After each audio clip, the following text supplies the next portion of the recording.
Hello everybody, thank you for joining us for another one of LIDNUG's virtual events.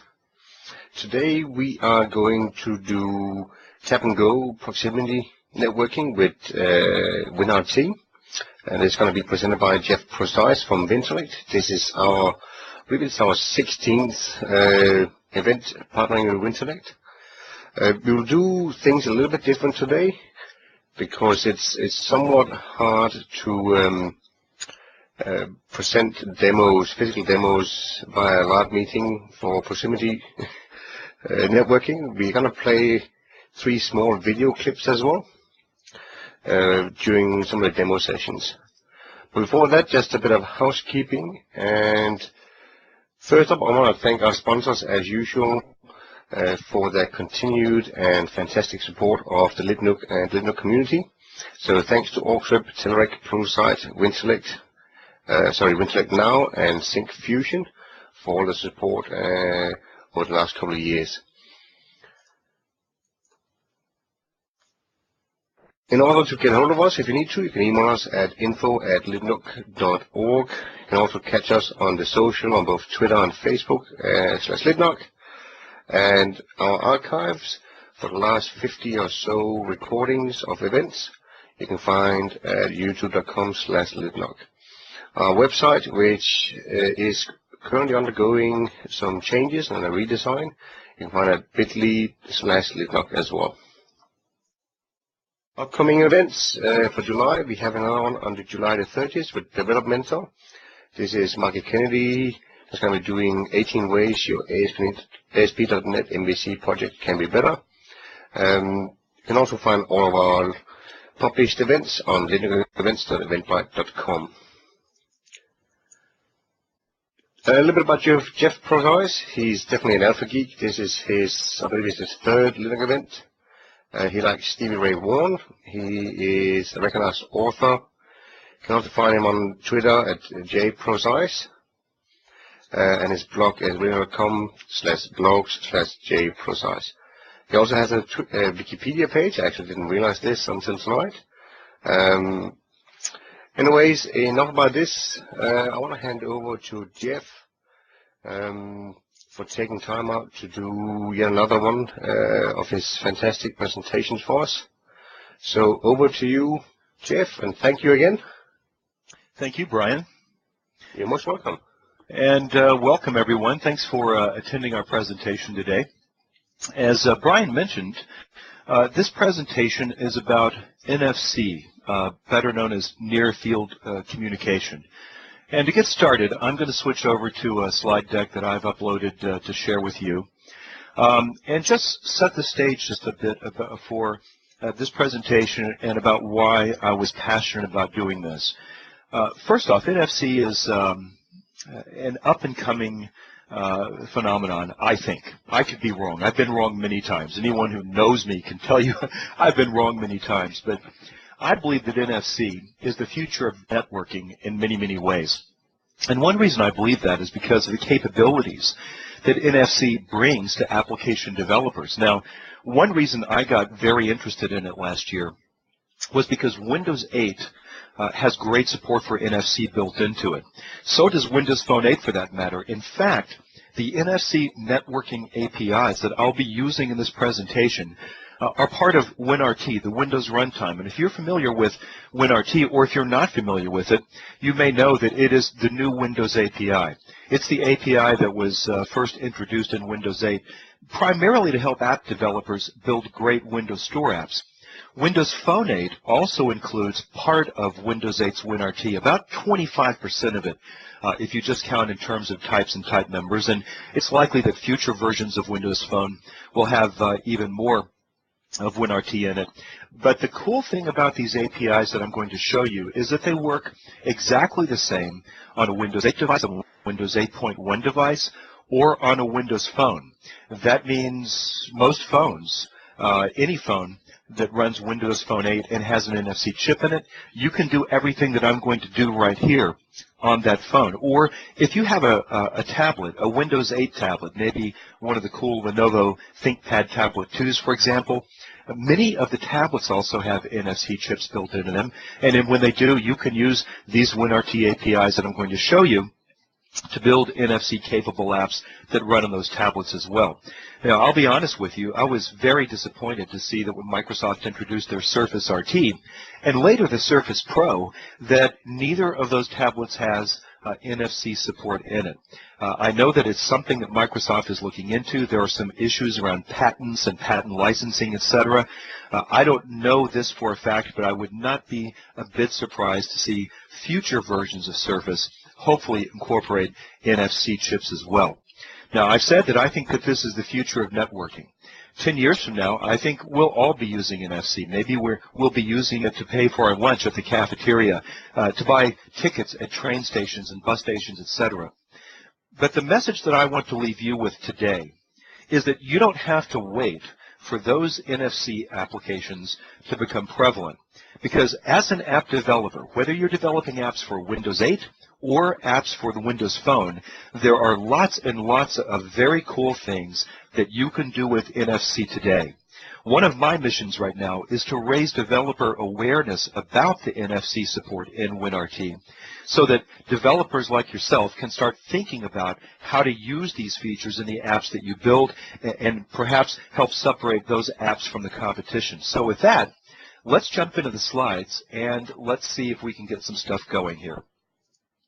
So NFC stands for Near Field Communication.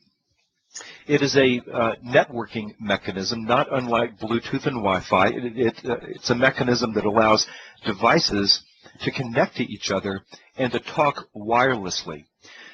NFC is sometimes called proximity networking as well. In fact, in a lot of the Windows documentation that deal with these APIs, they call them not NFC APIs, but proximity APIs. The reason they sometimes call it proximity networking is that NFC only works when two devices are very close together.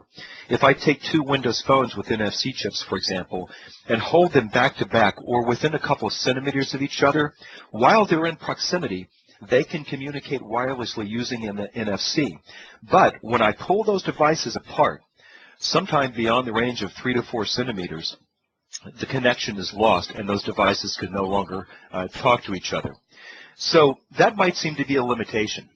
But one of the things I'm going to demonstrate for you in this session is that we can tap two devices together, hold them in proximity, allow them to use NFC to negotiate a real network connection whose transport is Bluetooth, Wi-Fi, or Wi-Fi direct. And then the devices can be pulled apart.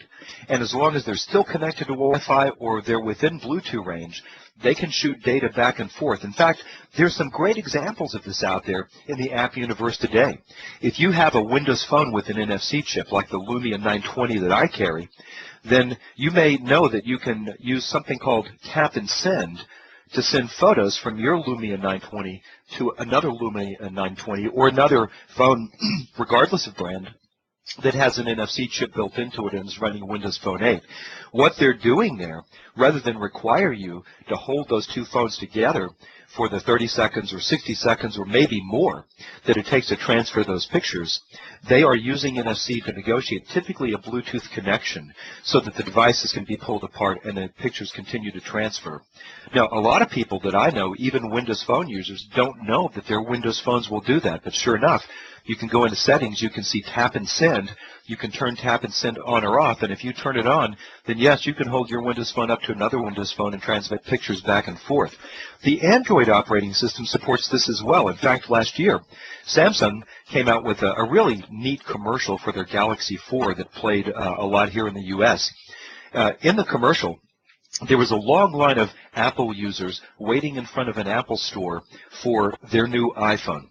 And two guys walk up who are carrying Android phones, and one of them takes a picture and then taps his phone to his friend's phone so that the picture could transfer. And then the people standing in the Apple store line look at them and say, "Whoa, what did you just do?" I thought it was one of the funniest commercials I ever saw. And by the way, Support for NFC today in hardware and software is pretty widespread. You see Microsoft getting on the bandwagon, obviously since Android supports it, Google does too. There are lots of other mobile platforms that support it. Apple is the only company today that hasn't shown a lot of interest in it. It's possible there will be NFC support in iPhone 5S. There have been rumors to that effect. But there have also been rumors saying that Apple is going to go their own way with a similar proximity networking protocol. I sincerely hope that Apple sees the light and decides to support NFC, because here's the really cool thing. There is nothing that is device-specific or platform-specific about NFC. It is possible to use NFC or network connections negotiated over NFC to transmit data between Windows phones and Android phones, or Android phones and Windows tablets. And if Apple will decide to support NFC as well, then one day before long, we will be able to transmit data between our Windows phones and iPhones and vice versa. Now, one thing that I find interesting about NFC is that it's not a W3C standard as HTML5 is. Instead, it's a less formal standard. It's actually driven by a consortium called the NFC Forum, which has a lot of members like Nokia and Samsung and Microsoft and a whole lot of others. They work together in the NFC Forum to write the specs and drive the protocols, etc. In fact, there's a URL at the bottom of the slide that you can go to find the NFC Forum's website. From there, you can download their specs, their documentation, and get all sorts of interesting information about NFC. Now, let's talk a bit about use cases. Why am I so excited about NFC? How can you use it? Well, there's several different applications for NFC. One of them, and the one that most people think of, is using it to make electronic payments. At Microsoft, at headquarters in Redmond, for example, where I work a lot, if you're a blue badge Microsoft employee, that means you're a full-time employee, you can put money on your badge. And then when you go through a line in the cafeterias, you pay not by pulling out a credit card or cash, but simply by tapping your badge onto a payment terminal. Now, they're not actually using NFC to do that, I don't believe. But one of the futures for NFC is that as contactless payment terminals become more common, we'll pay for things this way. We'll do e-commerce. There are already a handful of places in Europe, train stations, for example, where you can pay for a train ticket with money loaded onto your phone in Microsoft Wallet or Google Wallet or something like that. So when it's time to pay, you tap your phone on that terminal, an NFC connection is established, a little bit of data is transferred back and forth, and now that amount of money is transferred from you to whoever owns that contactless payment terminal. Now, I find that kind of exciting. I do think that in the future we'll be using credit cards and cash a lot less and using various forms of electronic payment this way. But that is still a ways out. There are very, very few places in the U.S. that provide the necessary payment terminals. But I told you that one of the messages that I wanted to get across to you here is that there are a lot of other uses for NFC, immediate uses that you and I can start using in our apps today. One of those is what I represented in this slide as peer-to-peer mode. Just as two Windows phones tapped together can establish a Bluetooth connection and shoot pictures back and forth, we can write apps using Windows Phone or Windows 8 that allows us to tap devices together, establish that Bluetooth connection, and transfer data back and forth. As you're going to see later, that gets surfaced to us on each end of the connection as a simple socket connection. So once we've done the work to establish the connection over Bluetooth via NFC, the rest of it is just programming you've probably done before, shooting data back and forth through sockets. I'm going to show you an example of that to show you what kinds of applications that might have. Another application for NFC is using it in reader-writer mode. For example, there are some museums in Europe already that hide little NFC tags behind paintings and other objects in the museum. So as you're going through the museum, if you see a piece of art you like and you want to know more about it, if your phone supports NFC, you hold your phone up to that piece of art. It inductively powers that tiny NFC tag that they've hidden. That tag actually has an NFC chip with an antenna in it, by the way. It inductively powers that chip and reads the NFC data from it. Typically, it contains a URL, which opens a browser on your phone and takes you to a location that shows you more about that device. But in fact, that's a pretty simplistic use of it. We could go much, much further than that in using NFC to provide information about objects that we make available to the public. So we're going to look at some of these scenarios, and we're going to look at how the proximity networking, or NFC API in WinRT, enables these scenarios. And more importantly, I'm going to show you some demos via video, as Brian mentioned, showing that these things really do work. Now, before we start talking code and API, there are a couple things I want to share with you just to deepen your understanding of NFC before we start looking at these APIs. One of the things I want to introduce you to is something called NDEF, NDEF, which is an acronym for NFC Data Exchange Format. Now, NFC itself is basically just a wireless networking protocol. It's a fairly low bandwidth protocol, also one that, as I mentioned earlier, only works when devices are pretty close to each other. But if we're going to use that network protocol to shoot data back and forth, we need to have some kind of standard messaging format so that a message sent out via NFC by a device on the one end of connection can be understood by the device that receives that message on the other end of the connection. So one of the things that the NFC Forum does is it maintains a specification for NDEF. And while you're technically not required to use this message format for NFC communications, virtually all drivers for various platforms like Windows and Android that have been written today do use it.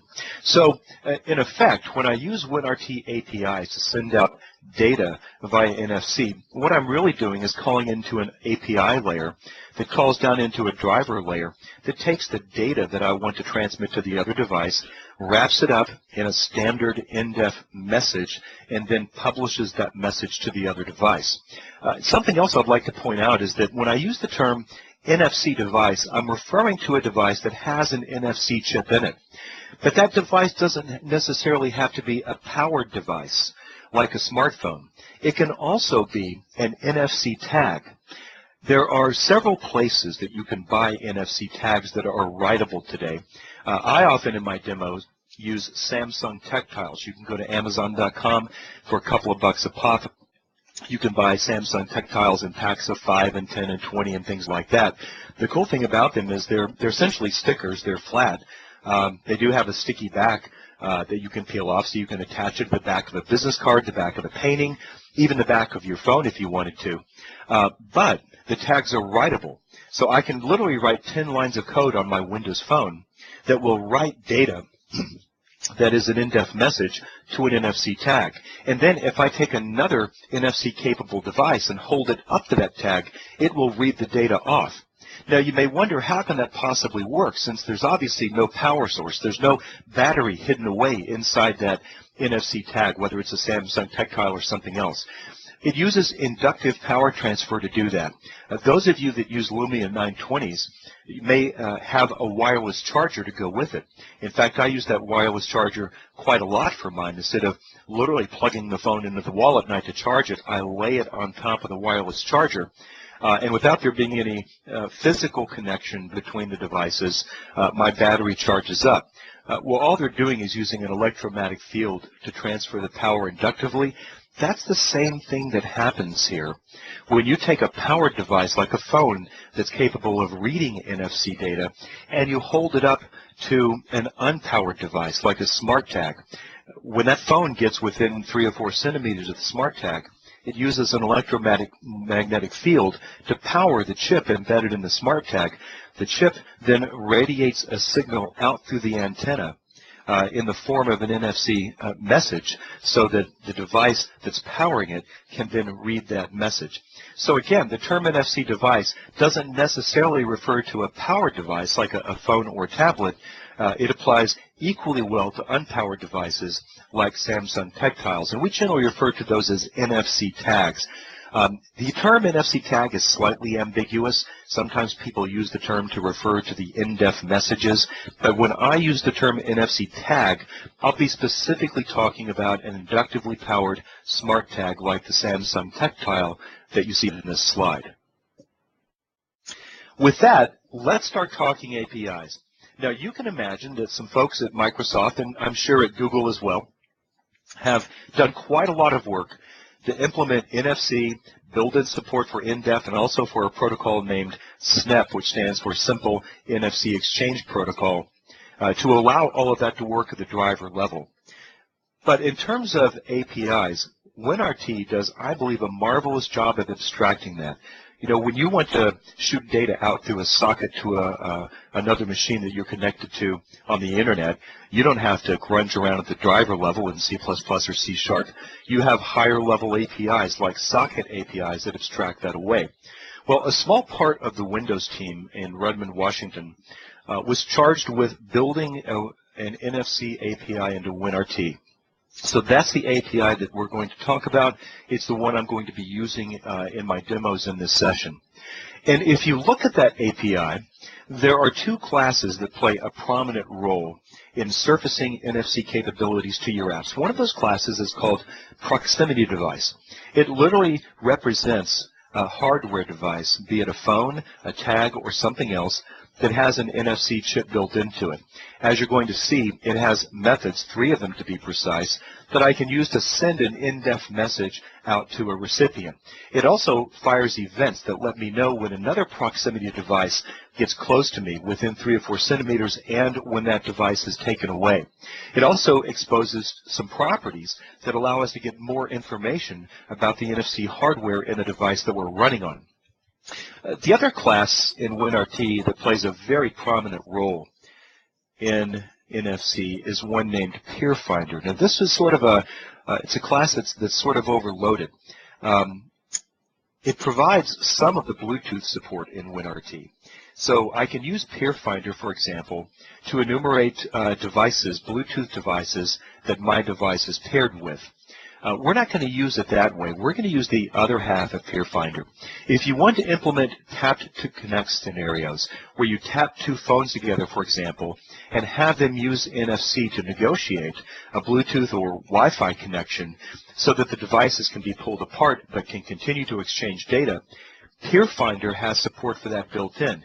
With literally 3 or 4 lines of code, we can do everything necessary to get those devices connected together. And that's one reason I say that I believe this API is really well designed. A lot goes on under the hood, down at the hardware level and the driver level, when those 2 devices are tapped together in order to first do a handshake over NFC and then say, okay, let's create a Bluetooth connection. But that is abstracted out so well, it's 3 or 4 lines of code, as I'm going to demonstrate for you here in a bit. So these are the 2 most prominent classes in WinRT that have to do with NFC. There are lots of peripheral classes as well. You're going to see some of those in the slides that I show you and in the demos that I do. But let's begin our drill down by looking at more at proximity device. Before I even do that, though, let me mention one other thing. If you're using WinRT's NFC APIs, whether you're using it in Windows 8, perhaps on a tablet, or in Windows Phone 8, obviously on a phone, you must indicate through the application manifest that you use these proximity APIs. Now, if you've done any Windows Store programming or Windows Phone programming, you're familiar with the manifest, but if you haven't, let me briefly describe what that is. In Windows 8, for example, when we build a project in Visual Studio, we're building something called an AppX. An AppX is basically a zip file that contains everything that gets uploaded to the Windows Store and then gets downloaded to a device when a user finds that app in the Windows Store and decides to install it on their machine. The AppX comes down over the wire, it gets unzipped. Windows 8 copies the contents of that AppX into a secret directory, and now the application is installed on our machine. And inside every AppX is an XML file called an application manifest. An application manifest is required for Windows Store apps and, for that matter, for Windows Phone apps. The primary purpose of the manifest, even though there are many of them, the primary purpose is to let users know what kinds of capabilities these apps require. When you go to the Windows Store, for example, and you're browsing apps, you find one you like, and that page in the store gives you more information. It says, for example, this app requires an internet connection, or this app requires access to your My Pictures library, or this app requires access to a webcam. All of that information is coming out of the manifest. before I can call any WinRT APIs, again, whether it's a Windows 8 app or a Windows Phone 8 app, I must go into the application manifest, which I can get to easily through Visual Studio, and check the box labeled proximity. That adds a bit to the manifest so that when someone sees your app in the store, they will be told that it does use proximity networking. And then if they're uncomfortable with that, they can decide not to download the app. Now, what happens if you fail to check these boxes, but then in your code you call WinRT NFC APIs anyway? Well, the code will still compile and build just fine, but all you'll do is generate an access denied exception when you try to call any NFC API without checking these boxes. I've forgotten to do that a time or two. It becomes pretty apparent in testing because the first time you fire that thing up and try to do something with NFC, boom, you see that access denied exception, and you immediately think, I forgot to go check that box in the manifest. So, let's talk about proximity device. Proximity device is probably the most important NFC-related class in WinRT. It represents devices that have NFC chips, as I said earlier, and it provides the primary API that we use to do direct device-to-device communications using the NFC protocol. So we're going to look at the methods and some of the properties of this class here, but you should know, for starters, that there are three methods in proximity device that you can use to send an NFC message to another device. There's one method that you can call to receive messages from other devices. There are also some properties that give you information about the NFC capabilities of the device that your code is running on, and there are two events that let you know when another NFC-equipped device enters the proximity of your device or leaves that proximity. So, first example involving proximity device is this one right here. Probably the most important thing to know about it is you can't use NFC APIs on a device that doesn't have an NFC chip. So how do you find out at runtime whether the device you're running on has an NFC chip?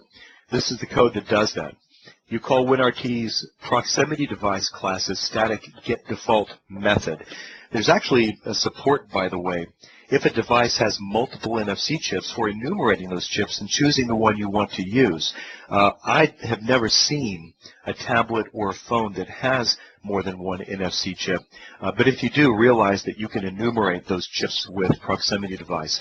But I'm just asking the runtime for the default NFC device. If that returns null, that means that the device that is hosting this code does not have NFC support. Or it could mean, by the way, that there's an NFC chip there, but NFC support is turned off on the device.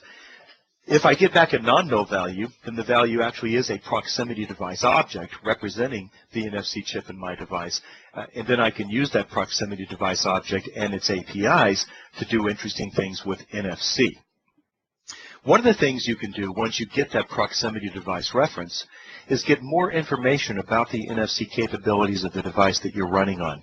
In fact, there are three public properties in the proximity device class that will give you this information. One of them is called device ID. It just gives you typically this big long string with some letters and numbers in it that basically comes from the NFC chip itself. It uniquely identifies that particular chip. Another piece of information you can get is the maximum data transfer rate that the NFC chip in the host device is capable of. That's expressed in bits per second. Now, NFC, I said earlier, is a relatively low bandwidth protocol. The theoretical maximum data transfer rate for an NFC chip is slightly more than 420 kilobits per second. In practice, the actual maximum data transfer rate is typically lower than that. If you're concerned, you can actually find out here at runtime what transfer rate the device that you're running on is capable of. Perhaps more important is reading the max message bytes property. Most, if not all, NFC chips have some maximum number of bytes that they can transmit in one message. Now, typically, that's a pretty big number, 20K or so. But if you're going to try to send a very long message over NFC, you probably want to check max message bytes and make sure that you're not going to have to break it up into multiple messages. Now, in practice, I don't think you're ever going to have to worry about this, and I'll tell you why. Remember, NFC devices can only communicate directly when they're almost touching each other. If we're going to just shoot back a couple hundred bytes, shoot them from one device to another, no problem. That happens in the blink of an eye. But if we were going to use raw NFC to try to transfer, say, a 10 megabyte JPEG from one device to another, our users probably aren't going to like having to stand there for 2 or 3 minutes touching those phones together for the transfer to take place. So in practice, the max message bytes property will give you a value that's much larger than the amount of data you want to transmit. Why? Because when we use NFC to transmit large volumes of data, we only use NFC to establish a higher bandwidth network connection, Bluetooth, Wi-Fi, or whatever, and then use that transport to actually shoot the data back and forth. Now, go to the next slide here. I mentioned that proximity device contains a couple of events that let you know when another device arrives in your vicinity or departs it. And these are those events. They're called device arrived and device departed. And all you have to do if you want to know when another device enters your proximity is to wire up a handler for device arrived events. Now, you don't have to do this, but it is useful because, in general, when you're sending messages through MFC, or rather NFC, you are running down the battery power from your phone. So you typically don't want to be sending messages when there's no one that could possibly be listening to them. So what you could do in using these APIs I'm going to introduce in the next few slides to send messages is wait to send the first message until you see a device arrived event fire. Then you could stop sending that message when you see a device departed event fire. That way, you're not using battery power for that NFC chip, having it radiate messages out via radio signals when there's no one in the vicinity that could be receiving those messages. So let's go down a level deeper. Let's start talking about APIs.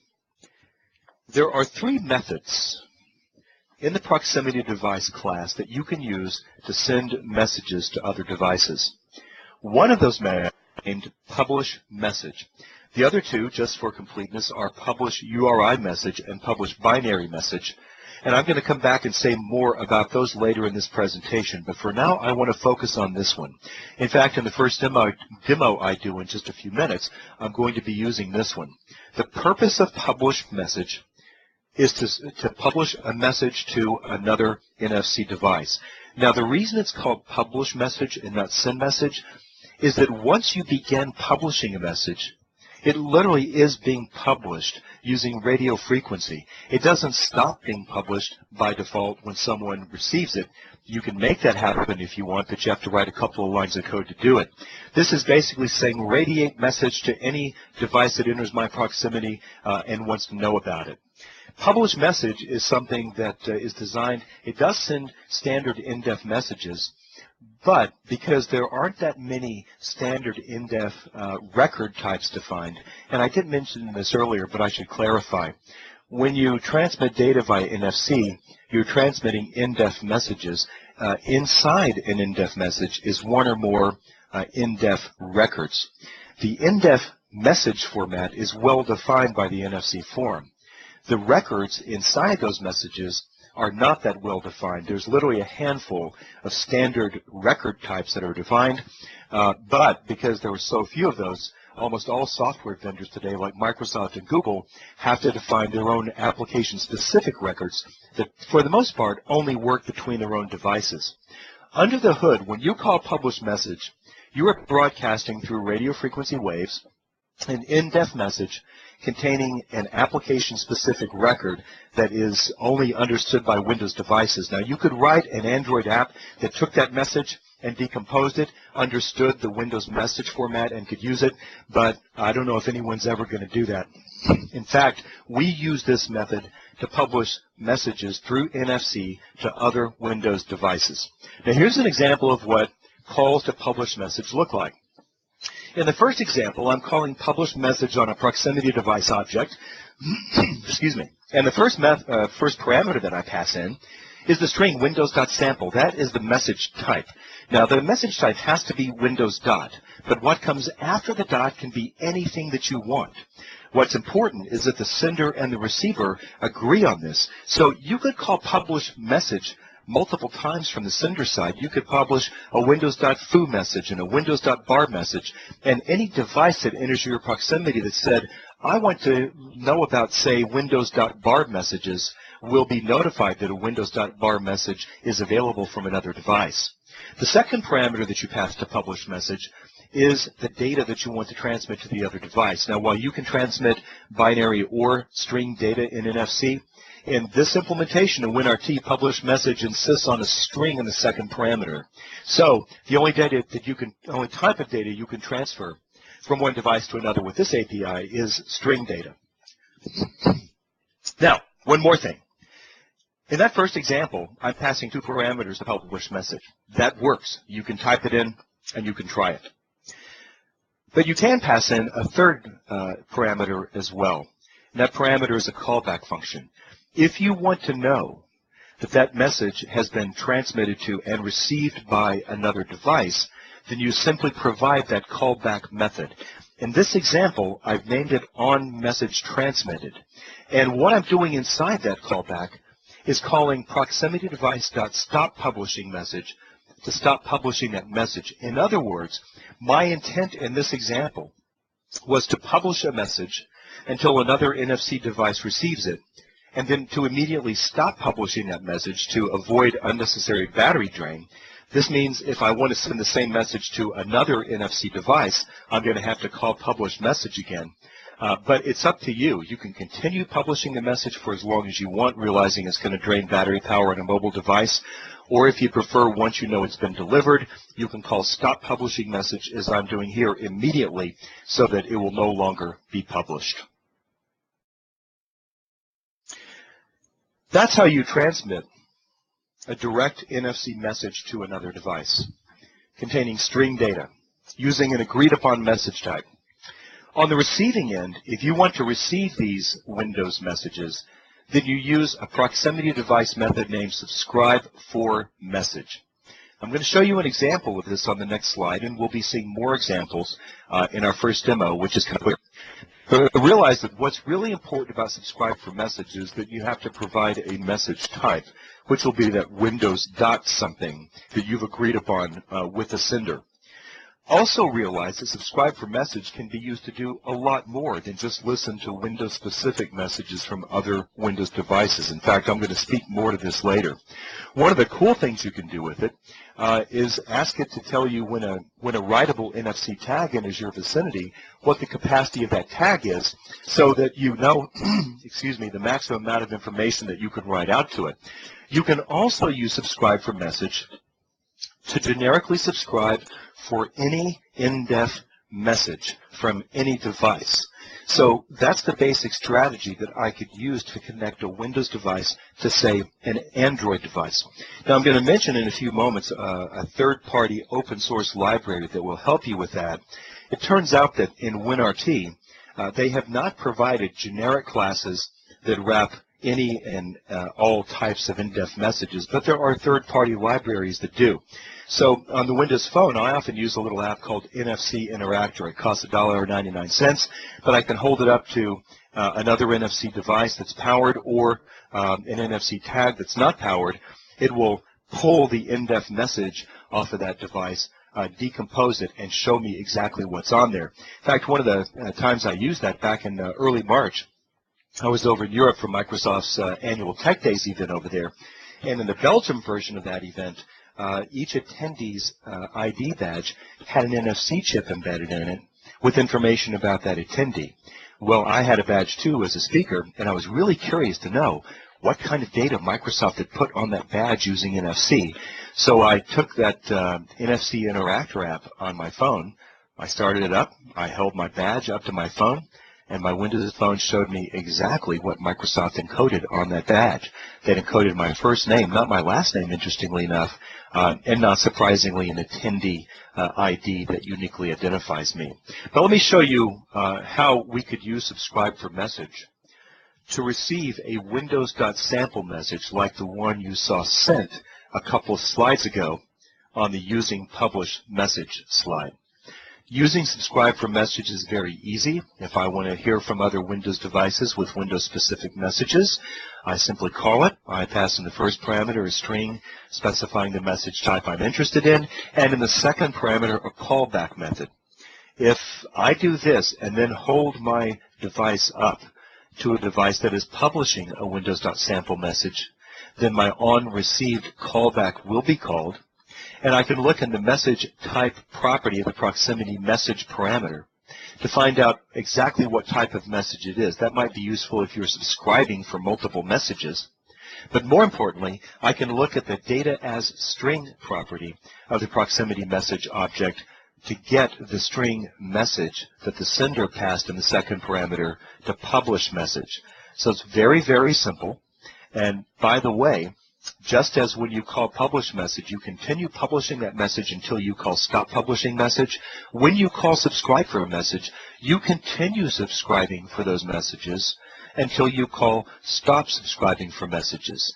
In this example, and this is pretty typical, once I've received the message I'm looking for, I'm no longer interested in hearing about that message more. So I call stop subscribing for message at that point. Now, if I want to receive the same type of message again, I'll need to call subscribe for message again as well. So what I'd like to do at this point is do a demo for you. Now, Brian alluded in the intro to the fact that we're going to do things a little bit differently here. One thing I considered was using a webcam because the PC that I'm doing this broadcast from doesn't have an NFC chip in it. I have a tablet that does. I also have a phone that does. And I thought, well, maybe I'll just use a webcam, and I'll show you how I can put apps on those two devices, tap them together, transmit data back and forth. But then I decided that that's not going to be all that compelling. So here's what I'm going to do instead. It turns out that when I was in Europe in early March for Tech Days, doing a presentation similar to this one, Microsoft put us on a big stage and had cameramen out there filming everything that we did. They actually did a very good job of it. So I have borrowed these video snippets of the demos from Channel 9. I'm going to play the first one now, and here's what you're going to see in this demo. You're going to see me use an app that's run on a Windows phone, a Lumia 920, and on a Windows 8 tablet. It happens to be the Samsung tablet that was given out at Build a couple of years ago, which, by the way, does have pretty great NFC support in it. And I'm going to transfer the state of a game from my phone to that tablet. So let me run this video, and you can see what I'm talking about.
Okay, very good.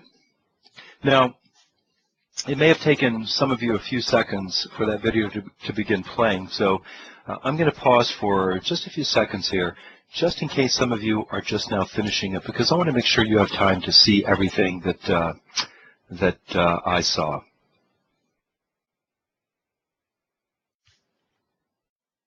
Okay, I expect everyone is probably seeing the conclusion of the video, so I'm going to go back to sharing the slides again.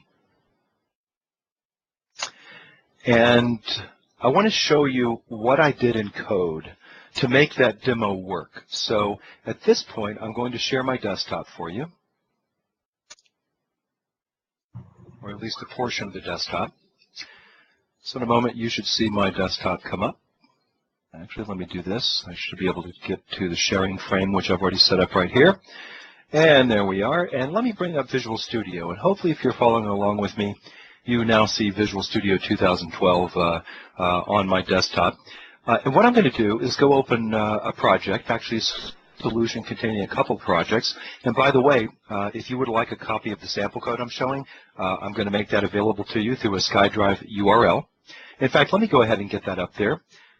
The demos I'm going to show you, if you'd like a copy for yourself, you can go to this URL at your convenience, and you can download a zip file. It's not too large, maybe a megabyte or two, containing 3 or 4 Visual Studio solutions. Remember that SkyDrive URLs are case sensitive, so that RC you see towards the end of the URL, you will need to make sure that they're all caps. So I'll pause for a moment to make sure you have time to write that down, http://s drive.ms/1128RC, and I believe that that's a 0. I'm going to check that real quick by going to my own SkyDrive to make sure that's not the letter O. So let's just find out here real quick. Make sure that that is a 0. Should be easy enough to do that once I get up to my SkyDrive here. And we'll just ask SkyDrive to tell us what that link is. I'm going to grab it, and then I'm going to paste it back into my browser after replacing that ending character with a 0. Actually, looks like it is a capital O. I'm glad I checked. So in this URL that you see right here, that last character is a capital O, not a 0. Now, I'll leave Notepad with that URL running and put it back up again at the end of the presentation. But for now, follow along with me here as I go into Visual Studio. And I show you the code for what you just saw running on the screen there. The solution is named NFC Content Sharing Demo. There are 2 projects inside it. One is a Windows 8 project, that is a Windows Store app. The other is a Windows Phone 8 project. So if you're going to open this solution in Visual Studio on your box, you'll need Visual Studio 2012. You'll also need to have the Windows Phone 8 SDK installed. NFC Content Receive Demo is the Windows Store app project, and NFC Content Send Demo is the Windows Phone app project. So let me show you how little code it took to transmit the state of that game from the phone to interested devices. So if you look in mainpage.xaml.cs, and we'll scroll down just a bit, we'll see a method named onShare right here. This is the method that was called when I tapped the share button on the phone in that video with a grid of cells drawn into it. So I first make sure that there is NFC support on the device I'm running on. I've already called proximitydevice.getDefault at startup, by the way, and then stored a reference or stored the return value in this private field. So if this field is non-null, that is a proximity device object, and it tells me there is NFC support on this device. And remember that when I call PublishMessage, which I'm doing down here, in the Windows implementation, you can only transmit a string. So what I'm doing with these few lines of code you see right here is creating a string of 1s and 0s. There are 200 or 300 of them, one for each cell in that grid. A string of 1s and 0s that denote the current state of the game. Basically, a 0 corresponds to a cell that is turned off, and 1 corresponds to a cell that's turned on.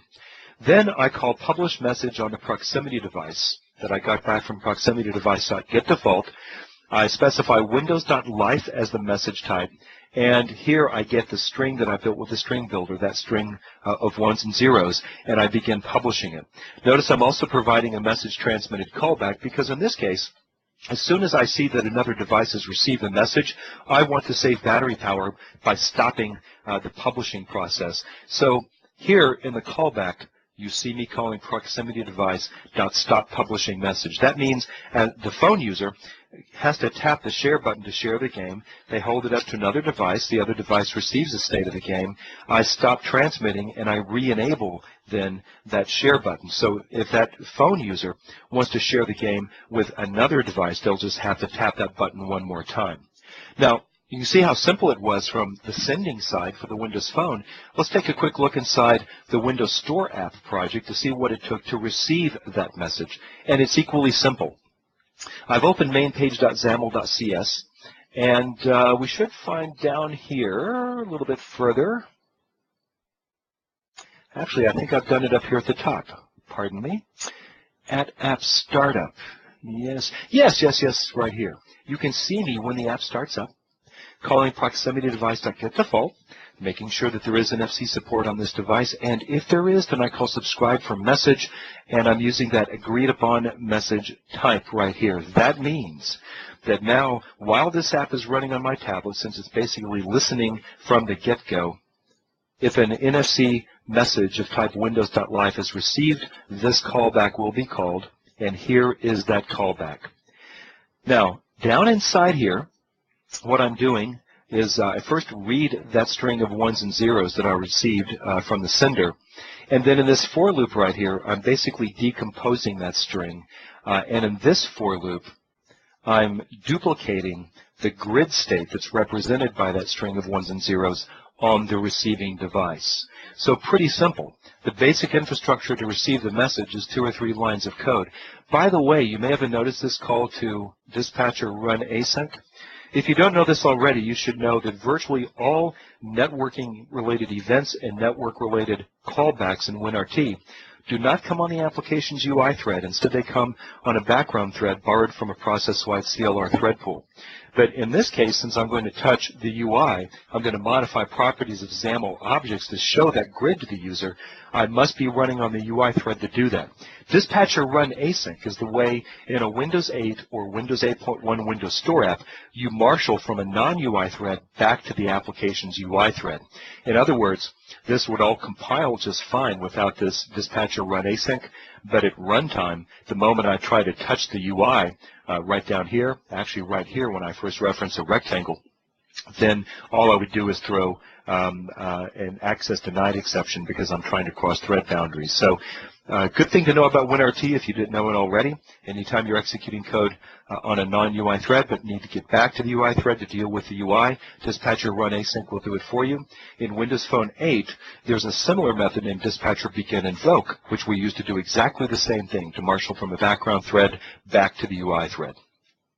So you can see from this that it took very, very little code to build a really cool feature into that app that would allow the state of a game to be transmitted from one device to another that had that game installed. It could be between 2 tablets or 2 phones, or here we demonstrated it could even be between 2 devices of different types running 2 different operating systems, Windows 8 and Windows Phone. So with that, I'd like to go back to the slides for a few minutes. So let me reshare those for you. And let's see about something that I find even more exciting. Now, what you just saw was pretty cool, at least I think. But I got away with using NFC direct device to device because the volume of data that I was transmitting was very small. It was just a string, again, that was 200 or 300 bytes long, string of ones and zeros representing each 1 and 0 representing one cell in that grid. But what if we wanted to build something that transmitted larger amounts of data, images or groups of images or something even larger, a video even, between devices? Well, we wouldn't want to use raw NFC to do that because, again, it's a fairly low bandwidth protocol. The devices have to be held closely together.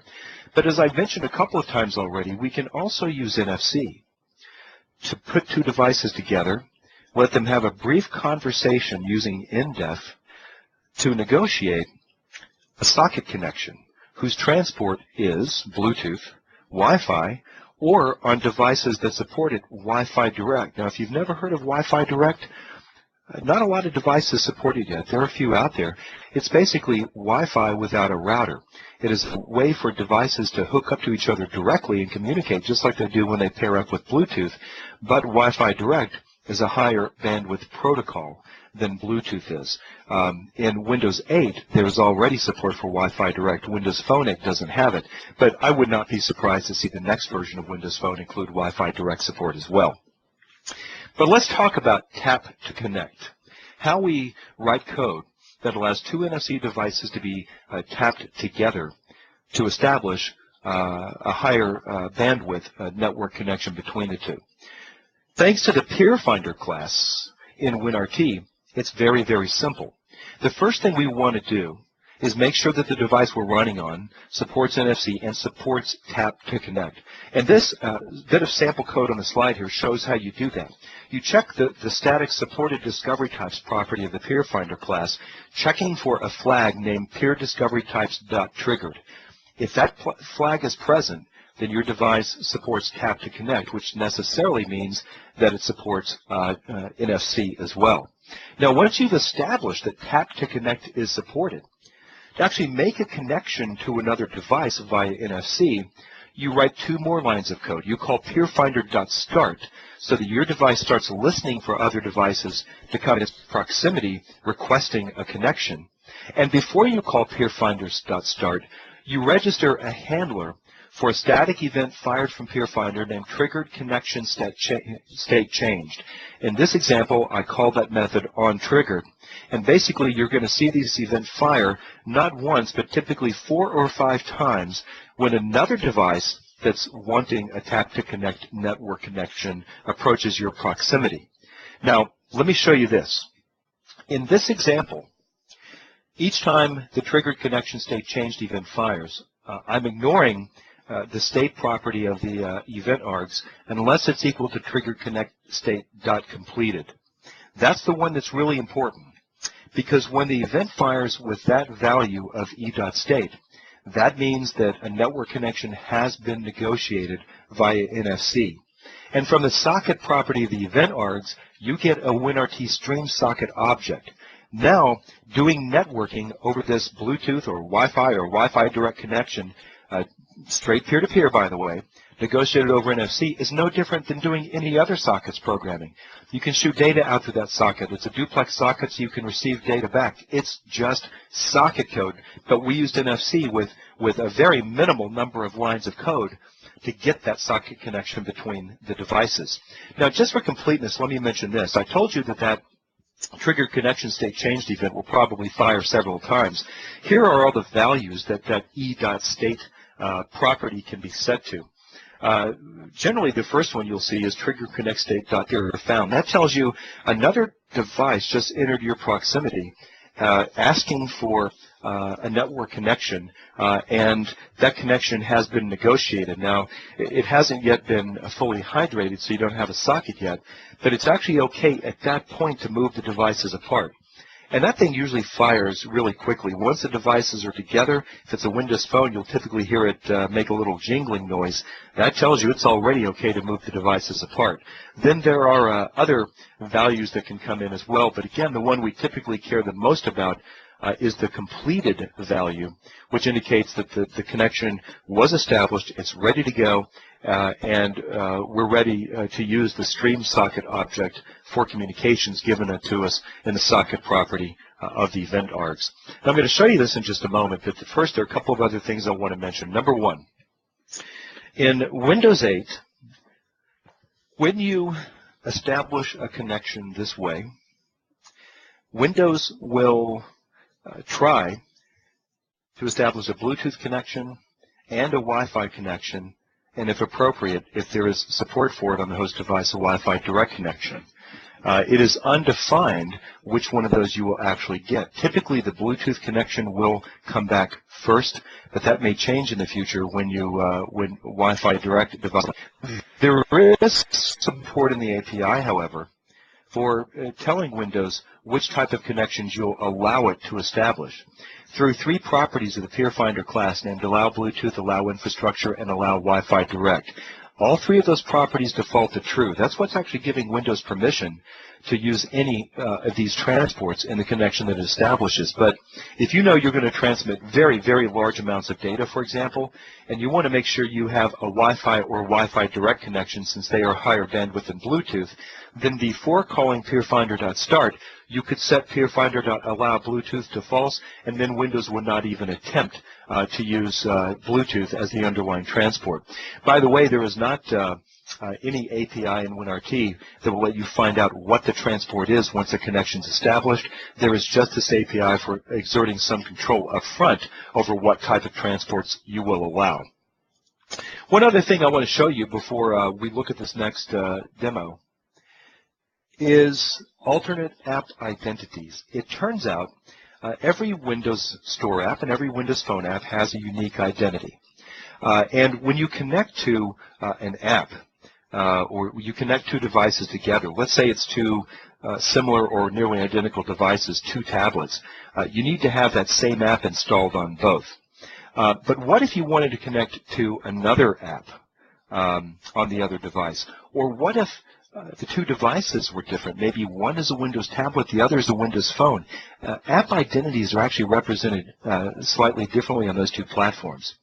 So that we could connect to other types of devices, other platforms, and other apps, the team that built this API came up with the idea of alternate app identities, and here's what that means. This is a snippet of code taken from a Windows Phone application that is using this WinRT API to do tap to connect. Remember, by default, it can only tap to connect to the exact same app running on another Windows phone.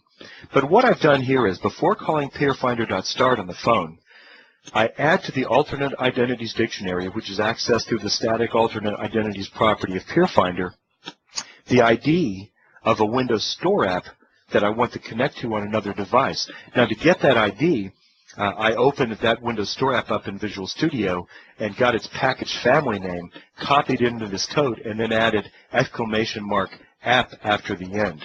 Now, that Windows Phone app will be able to connect to any app with that particular ID running on another device, even if it's not a Windows Phone device. And conversely, if I'm writing code on a Windows tablet that's going to use NFC Tap to connect to, say, an app running on a phone, I'll need to do the same thing. But this time, when I add an entry to the alternate identities dictionary, I identify Windows Phone as the platform that the app I want to connect to runs on, and I've gone into the application manifest of that Windows Phone app, pulled out its app ID, and plugged it in right here. There are ways, by the way, even if you don't have the source code of the Visual Studio solution for these projects, to get their app IDs, but generally you probably will have access to the solution of Visual Studio because you're the one writing the project, so you can just get these IDs right out of the manifest. With alternate identities, we have the ability to connect to other apps running on other platforms and other devices. And even though this is not well known and not explicitly documented, one of the reasons Microsoft built this in was so that you could connect to apps running on Android devices. I haven't actually seen anyone demo that in public. I'm a little bit afraid to do it myself, but I'll probably get my courage to do it here. Basically, what you need to know is what Android's platform identifier is, and you need to know what the app ID is of that Android app running on that other device. The Microsoft team that built these APIs tell me that if you do that, this will work. So let's see peer-to-peer communication via Bluetooth, that is a Bluetooth connection established over NFC. Let's see it at work. So at this point, I'm going to show you another video, and when the video's over, I'm going to pause for a few seconds to make sure that everyone had a chance to see it, even if it took a few seconds to do the initial download of it. So let me share out the second demo for you right now.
All right, and just in case you were a few seconds behind me in getting the initial download, pause just a few seconds here, make sure everyone has had a chance to get to the end.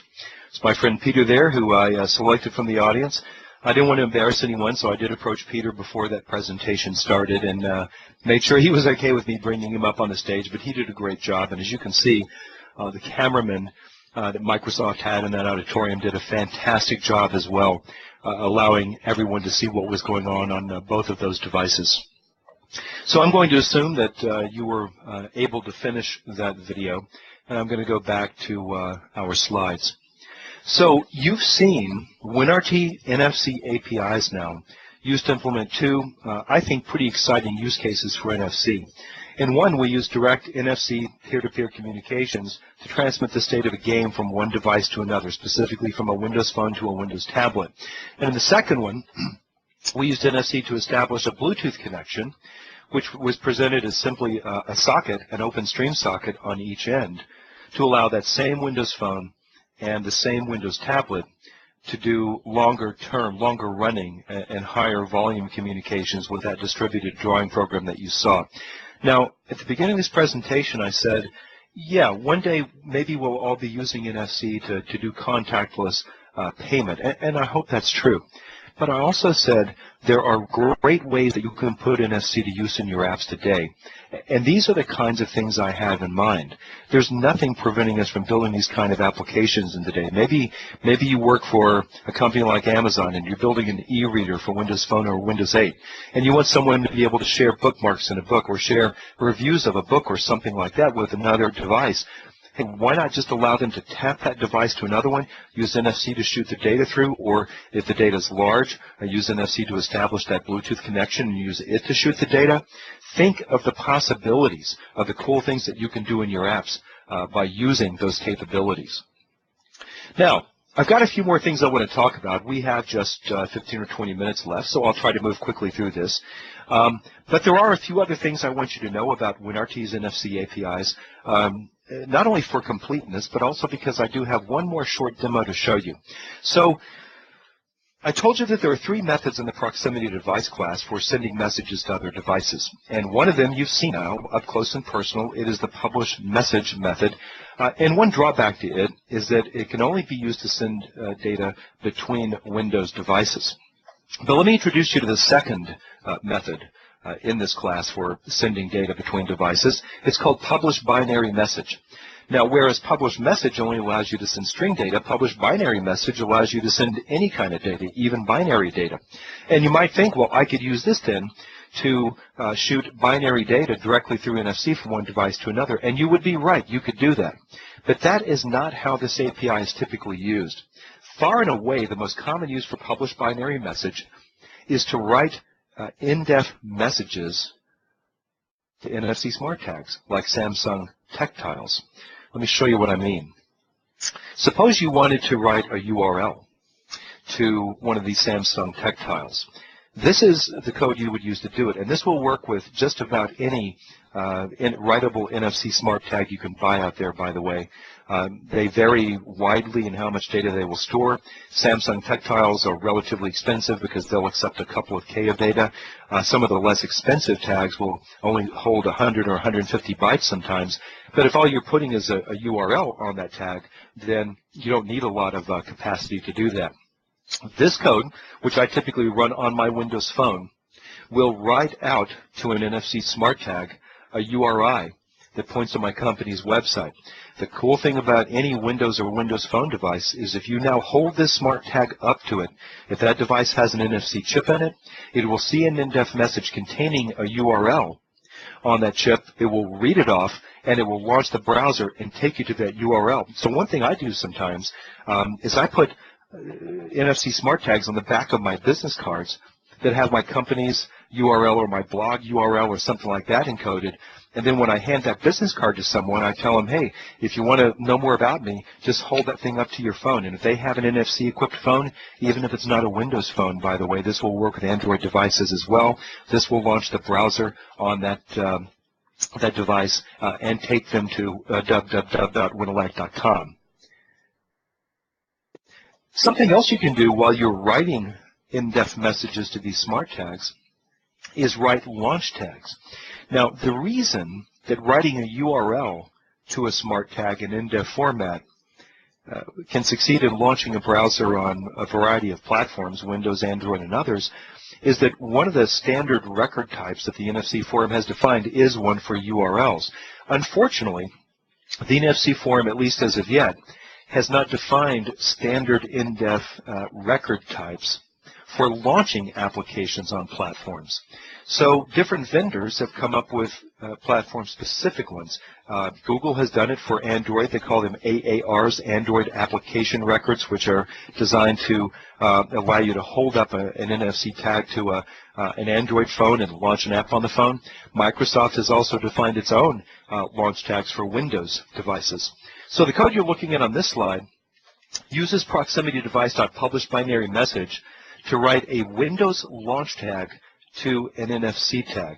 Notice the platform identifier, the string Windows. The parameter that comes after that is the Windows Store App ID.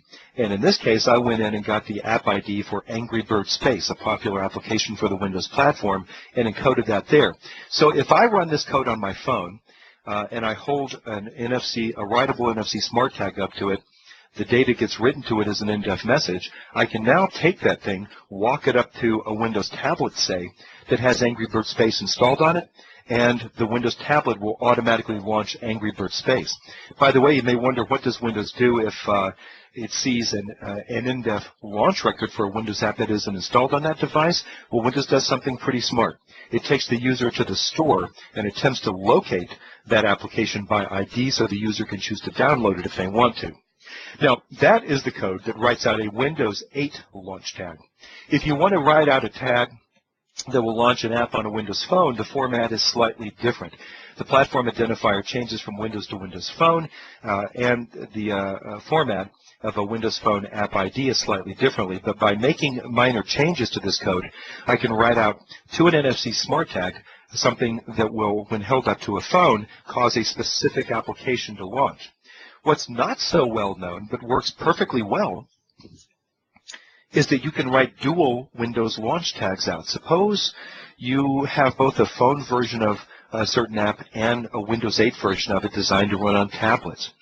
And you want to write an in-def message out to an NFC smart tag that would launch that app on either a tablet or a phone. This is the format that you use. We call this a dual launch tag because it contains a record that will launch something on Windows 8 or on Windows Phone 8. And again, it is published binary message called on the proximity device class that's actually writing this in-def message containing these records out to the smart tag that you hold up to it. Got a couple of slides here just really quickly. Of course, you can download these slides yourself if you want to. In fact, I'd love for you to do that. But I just wanted to show what you have to do in a Windows app to consume those launch arguments. I didn't mention the launch argument, but let me go back a slide here. Whether you're writing a Windows launch tag out, a Windows 8 launch tag, or a dual launch tag, the first parameter is an argument, which can be any string you want.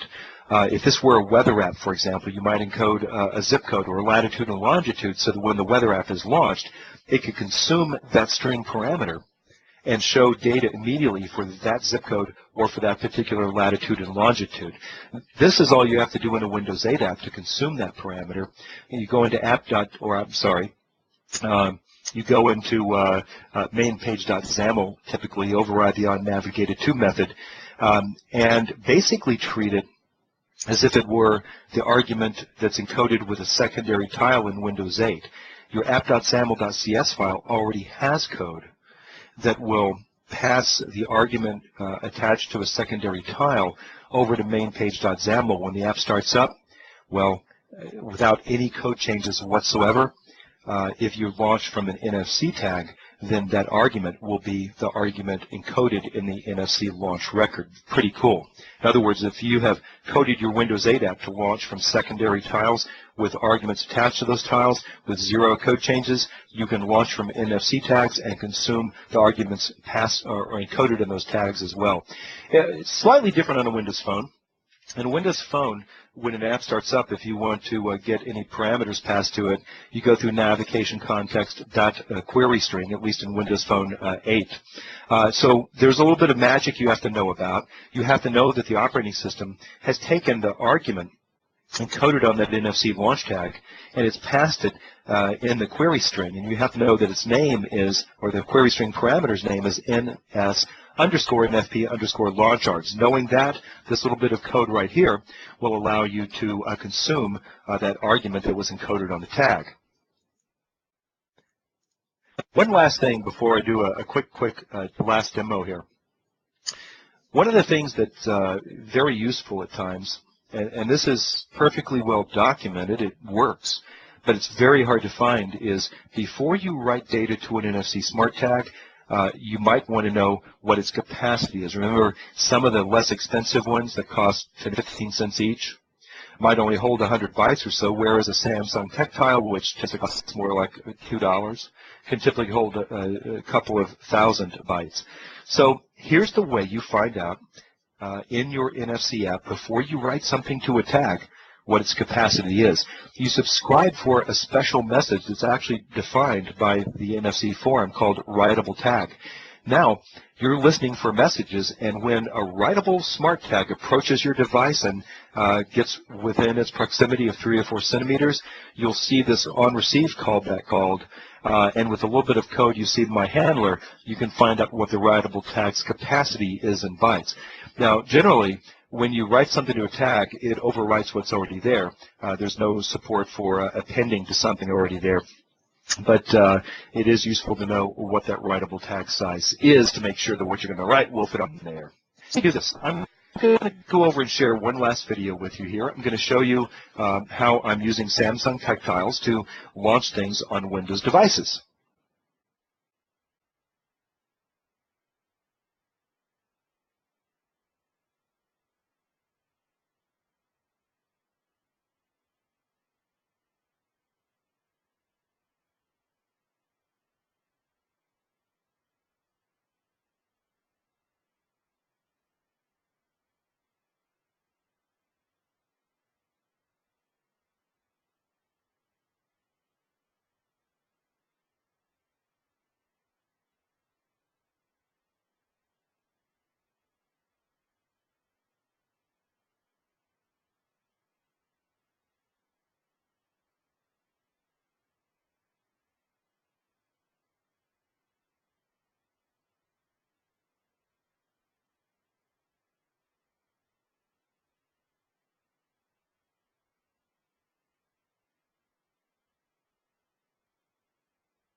So hopefully everyone has had a chance to see that. I'll pause a couple of seconds here just to be sure. But that is the third and final demo. We are almost finished here, but there are a couple of last things I want to share with you before we call it a day. So let's go back to the slides to do that. So you've seen some, what I believe are compelling use cases for NFC. Let me show you something else you can do that I haven't shown you already. You've seen two of the methods in proximity device that can be used to send NFC data to other devices. You've seen publish message and you've seen publish binary message. The third one is publish URI message. And it is specifically used to publish URIs or URLs to other devices. And they can be published out to NFC tags, although you generally use publish binary message to do that. Or you can use them to transmit a URI to another device. Now, notice the final bullet point. I said, great way to launch apps on other platforms. Let me show you what I mean. What if you wanted to use an NFC message, say, in an app running on your phone, to launch the browser on, say, a tablet that's also equipped with NFC that you hold that phone up to? Well, you could publish URI messages, I'm doing right here, and as long as the device that's receiving this message understands in-depth standard URI messages, which any NFC-equipped device should, then it will fire up the browser and take the user directly to that URL. And note that on the Windows platform, I don't have to be subscribing to URI messages. I could if I want, but both Windows 8 and Windows Phone 8 will automatically, when they see a proximity device enter their proximity that is publishing a URI message, they will automatically respond to it without any intervention from your app. But here's what's kind of cool about that. You're not limited to HTTP URIs. You can actually publish a URI message from one device to another that will launch an app on that other device without a platform-specific application launch record if the device that you're launching has registered itself as a protocol handler. And a great example is the Skype app that a lot of us use in Windows 8. When you download Skype from the Windows Store and install it on your device, one of the things it does is associate itself with the protocol Skype:. I could now use that protocol to launch Skype. And in fact, I could use that protocol via an NFC message. So here, imagine the code you see in front of you is running on a phone. I want to be able to hold that phone up and launch Skype on a Windows 8 tablet.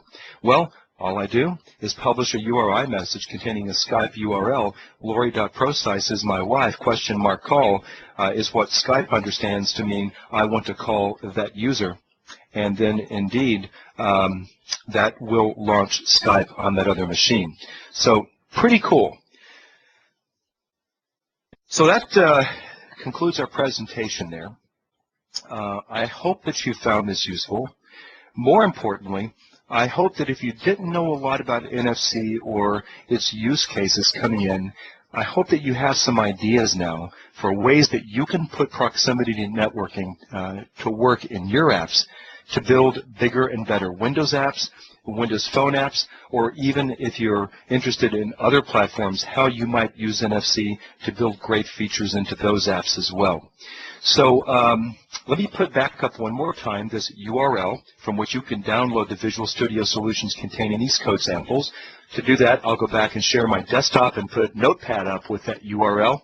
Again, you can that zip file there contains the samples that I showed as well as one or two that I didn't show.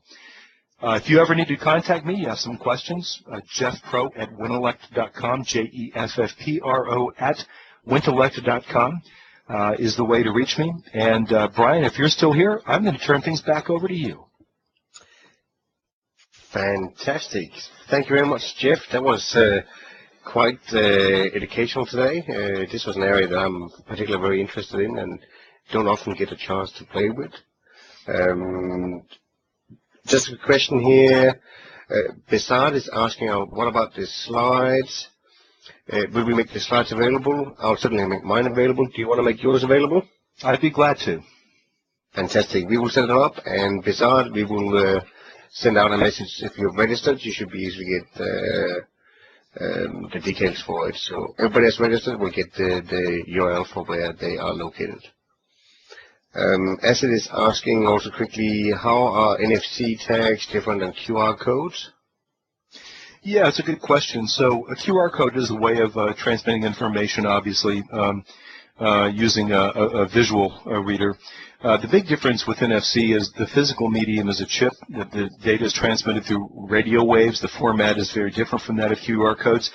But in a lot of ways, their purpose is to do the same thing. It is to communicate information to a mobile device. You can actually transmit more information with NFC than you can with a QR code. So it's interesting to know, too, that the origins of NFC sprang out of RFID, radio frequency identification. QR codes have become relatively commonplace. I believe that in the future, encoding the kind of data we now encode on QR codes, but putting it in NFC chips is going to become even more prevalent. Excellent. Thanks for that, Jeff. All right, Jeff. Lastly, thank you very much for taking time out for having a chat with us and showcasing something that we don't always get a chance to have a look at. As usual, we definitely look forward to having you back again at a later stage. I know we have a couple more Wintellect events planned for the next couple of months, so we'll see plenty more of your guys over the next 6 months. Well, thank you, Brian. And if you don't mind me plugging one thing, I'd like to invite everyone who's listening to go to wintellectnow.com and check out a new on-demand training service we're offering. Some of the videos are free, some are not, but if you would like to enter the promo code JEFFPRO-2013, JEFFPRO-2013, you get 14 days of access for free, and we would love to have your feedback on what we're doing there. Excellent. Thanks for that, Jeff. We will also send that promo code out to our members as well, I think. Thank you. Fantastic. All right, guys. Thank you for everybody for attending tonight. And I hope we see you again later. As usual, if you have any feedback or questions, send an email to info@lidnug.org.